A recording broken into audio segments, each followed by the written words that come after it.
Another great lesson here with this planting a tree, I think. Lots of good stuff in there. And I just want to go over a summary here of the main points we talked about. Best time to plant a tree is going to be early fall, or the spring is usually a good time. I've said that a few times now. When you're picking out a tree, make sure you're checking out how it was pruned. Make sure you check for health, for disease, for wounds, for disease damaged branches, for heading cuts, for codominant stems. Also get down and look at the graft, look at the root system, the trunk flare, make sure the roots look sturdy, the root ball looks healthy. There's a lot of things to look at when you're picking out a tree. When you get it back to your place, you want to make sure you transport it there, with the wet. It's got to be wet when it's transporting. It's got to be covered when you're moving it. And hopefully you can plant it as soon as you get home. And otherwise you want to store it in the shade. Maybe you got to water it regularly, keep it covered, at least keep the sides covered so that it's not getting too hot and not losing too much moisture, especially for B&B. In terms of plant placement, it needs enough room below ground and above ground, so not too close to hardscaping. Good deep soil, amend soil in the whole planting area, not just the planting hole.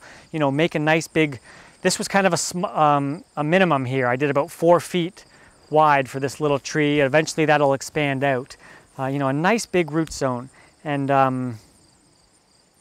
when it comes to time to plant it, you want to take off the container. It doesn't really matter what kind of container you have.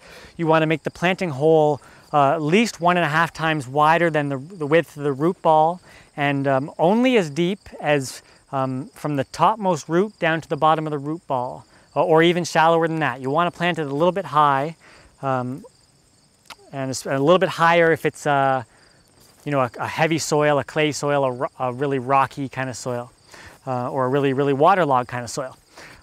Make sure you amend the whole root zone too, not just the backfill. So put compost in there, your soil amendments, your rock dusts, anything you need in there. Hopefully you maybe have had time to do a soil test and put things in there that are necessary.